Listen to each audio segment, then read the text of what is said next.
चलिए नमस्कार दोस्तों, आज के इस नई वीडियो में फिर से स्वागत है आप लोगों का। आज हम लोग इस वीडियो में आर्टिकल द पढ़ने वाले हैं। दोस्तों पिछले वीडियो में हम लोगों ने ए और एन देख लिया था, किस तरह से ए और एन का प्रयोग हम लोग करते हैं और बहुत ही अच्छे तरीके से कॉन्सेप्ट क्लियर करके बेसिक रूप से ट्रिक के मेथड के जरिए से आपको बताया गया था। और आज हम लोग द का भी प्रयोग ट्रिक रूल से ही पढ़ेंगे। लॉन्ग रूल्स आपके सामने नहीं रखा जाएगा, वैसे एग्जाम भी बहुत नज़दीक है, आपको सीखने से मतलब है और गारंटी है आपको हम सिखा सकते हैं और आप सीखेंगे। तो देखिए दोस्तों, आर्टिकल जो होता है, आर्टिकल दो तरह के होते हैं। एक आर्टिकल होता है आपका डेफिनिट आर्टिकल, एक आर्टिकल होता है आपका इनडेफिनिट आर्टिकल। तो डेफिनिट आर्टिकल जो होता है वो द को कहा जाता है और इनडेफिनिट आर्टिकल ए और एन को कहा जाता है। ये क्वेश्चन आपके एग्जाम में नहीं पूछेगा कि डेफिनिट आर्टिकल में क्या आता है और इनडेफिनिट आर्टिकल में क्या आता है, या इनडेफिनिट आर्टिकल किसे कहते हैं या डेफिनिट आर्टिकल किसे कहते हैं, ये नहीं आता है एग्जाम हॉल में। सिर्फ और सिर्फ 12th के एग्जाम में बीएसई बोर्ड में केवल यह आता है कि किस तरह से ए एन और द का प्रयोग हम किसी भी नाउन के पहले करते हैं।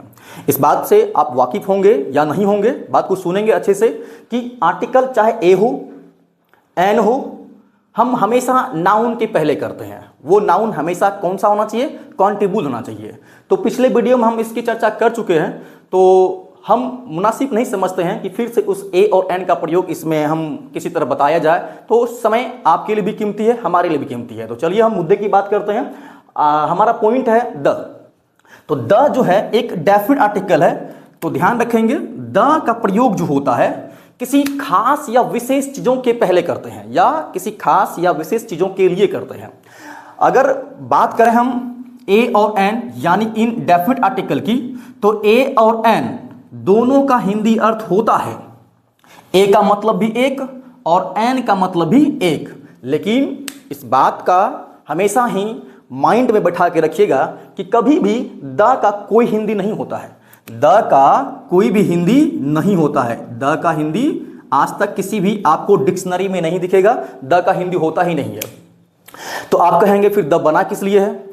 तो द जो है केवल हम लोग स्पेसिफिक चीज़ों के लिए या स्पेशल या पार्टिकुलर चीज़ों के लिए हम यूज़ करते हैं। द का प्रयोग केवल विशेष या खास चीज़ों के पहले किया जाता है, लेकिन इसका हिंदी अर्थ आज तक नहीं आपको किसी भी डिक्शनरी में मिलेगा और ना ही कोई टीचर बताएगा, क्योंकि होता ही नहीं है। ए और एन का हिंदी होता है एक, ए का मतलब भी एन का मतलब भी, लेकिन द का हिंदी अर्थ नहीं होता है। इसका प्रयोग हम लोग करते हैं, एग्जाम हॉल में पूछा जाता है। तो ध्यान रखेंगे, आज आप कम से कम 5 रूल्स ऐसे सीखेंगे, चुटकियों में आप सीख जाएंगे कि आप इसके पहले कभी भी इस तरह से ना ही किसी यूट्यूब चैनल पर से या किसी टीचर के थ्रू आपने पढ़ा होगा। तो आप बने रहिएगा। चलिए पहला ट्रिक जो आपके सामने में है, ट्रिक नंबर 1। ट्रिक नंबर 1, यदि किसी ऐसी चीज़ों का प्रयोग हो जो सुपरलेटिव डिग्री होता है, superlative degree, superlative degree, superlative degree. तो सुपरलेटिव डिग्री अगर रहने पर, अगर सुपरलेटिव डिग्री हो तो हमेशा उसके पहले आप ए और एन का प्रयोग नहीं करेंगे, द करेंगे, द का प्रयोग। क्योंकि ऑप्शन में आपको तीनों मिलेगा, ए एन द, और चौथा में मिलेगा नन ऑफ दीज। तो आपको यूज करना है सुपरलेटिव डिग्री के पहले द का प्रयोग, इसका प्रयोग होगा।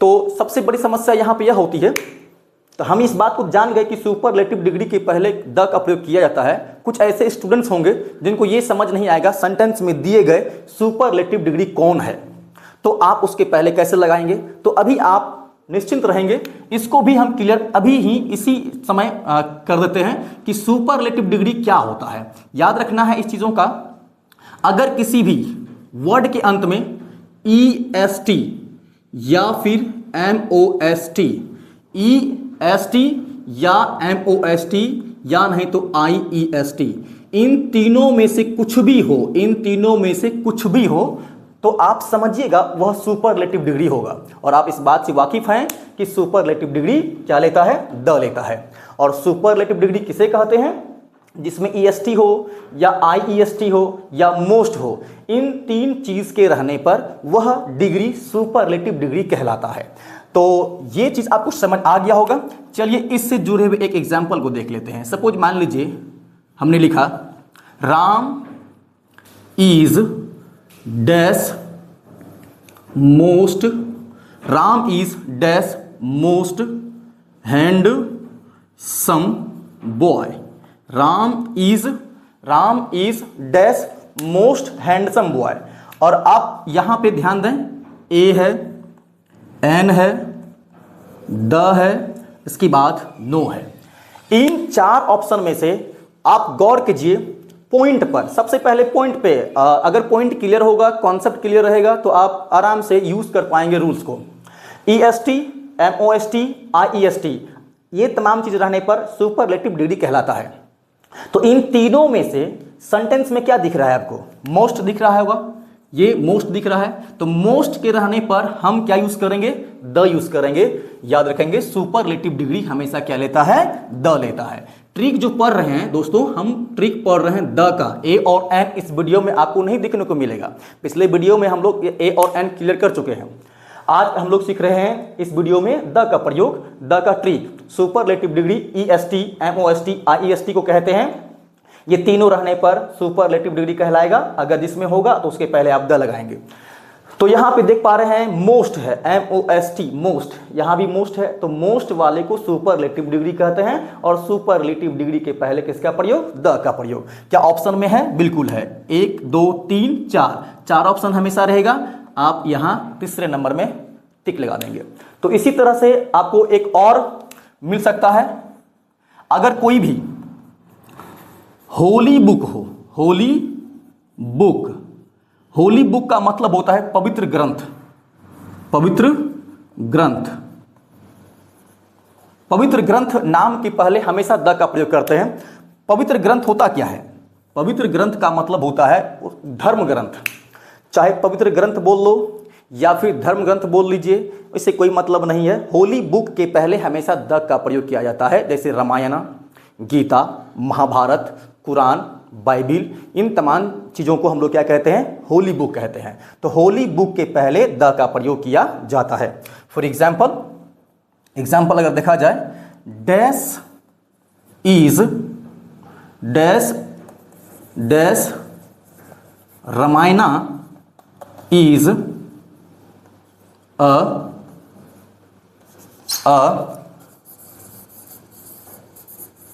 पायस बुक, पायस बुक। हालांकि रामायण पायस बुक है, इसको बोलने के लिए जरूरत ही नहीं है कि पायस बुक है। ये रामायण पायस ही बुक है। पायस का माना पवित्र पुस्तक। तो इसके पहले आप देख सकते हैं यहां क्या है, रामायणा है। रामायण, गीता, बाइबिल, कुरान, ये सभी के सभी होली बुक है। इसी को बोलते हैं spiritual book, spiritual book, spiritual book भी बोलते हैं और होली बुक भी बोलते हैं। तो होली बुक यानी धर्म ग्रंथ के पहले हमेशा किसका प्रयोग, द का प्रयोग करते हैं। आशा करते हैं आपको द का प्रयोग 1 और 2 बहुत अच्छे समझ में आ गया होगा। आप स्क्रीनशॉट ले सकते हैं।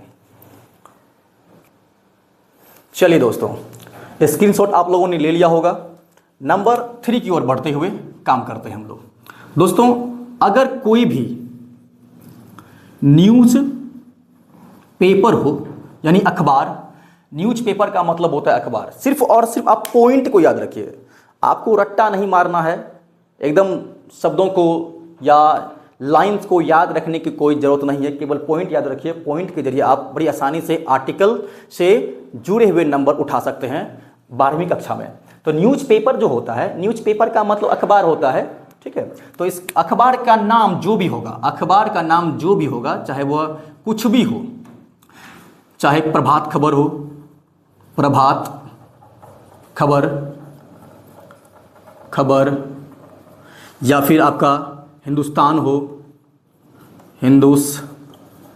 हो, कुछ भी अगर न्यूज़पेपर का नाम होगा तो उसके पहले आप द लगा लेंगे। ऐसा नहीं कि हमने आपको एग्जाम्पल में दो दिया है तो दो ही होगा, कुछ भी अगर हो जाए तो आप अखबार के नाम के पहले यानी न्यूज़पेपर के नाम के पहले द आर्टिकल का प्रयोग करेंगे। तो यहाँ भी द हो जाएगा और यहाँ पर भी द हो जाएगा। नंबर 4 में है दोस्तों, जितने भी चाहे म्यूजिकल इंस्ट्रूमेंट के अंदर में कुछ भी आ जाए उसके पहले भी हम लोग द का प्रयोग करते हैं। म्यूजिकल इंस्ट्रूमेंट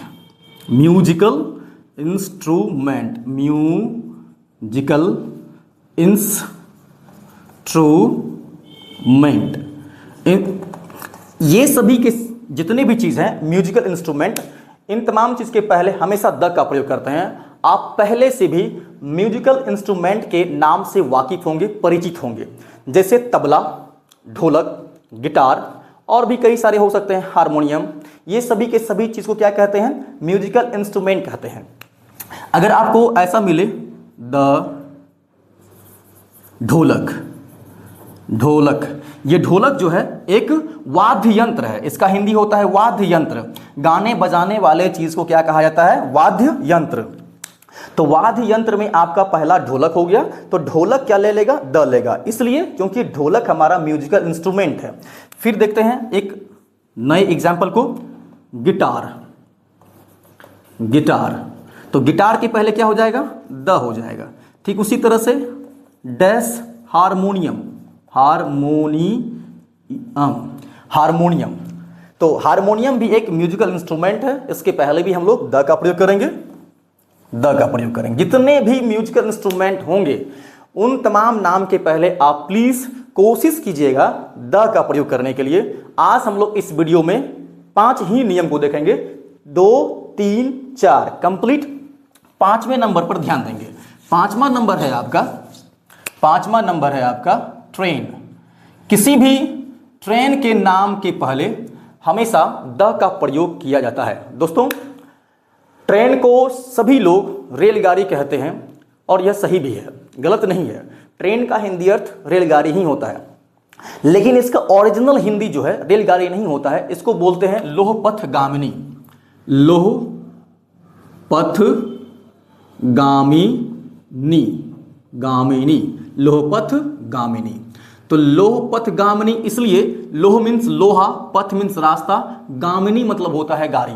ऐसा गाड़ी जो लोहे के पथ पे चलती है उसे रेलगाड़ी कहते हैं। इसलिए ट्रेन का शुद्ध हिंदी और ओरिजिनल हिंदी लोहपथगामिनी होता है। तो किसी भी ट्रेन के नाम के पहले हमेशा द का प्रयोग किया जाता है। आप कोई भी ट्रेन का नाम ले लीजिए, कोई भी ट्रेन, जैसे गरीब नवाज, इसके पहले हमेशा किसका प्रयोग करेंगे? द का प्रयोग करेंगे। ट्रेन के नाम के पहले हमेशा ही द का प्रयोग किया जाता है। कुछ भी आप यूज कर सकते हैं। सीमांचल एक्सप्रेस। तो सीमांचल एक्सप्रेस एक ट्रेन का ही नाम हो सकता है। तो आप किसी भी ट्रेन के नाम के पहले हमेशा द का प्रयोग करेंगे। आशा और विश्वास के साथ हम कह सकते हैं कि आपको द का ट्रिक बहुत ही अच्छा लगा होगा, और इतना ही नहीं, आप बनाने भी सीख गए होंगे। तो दोस्तों, चलते हैं दूसरे वीडियो में, आप लोगों से मुलाकात होगी। आज के इस वीडियो में बस इतना ही। नमस्कार, जय हिंद।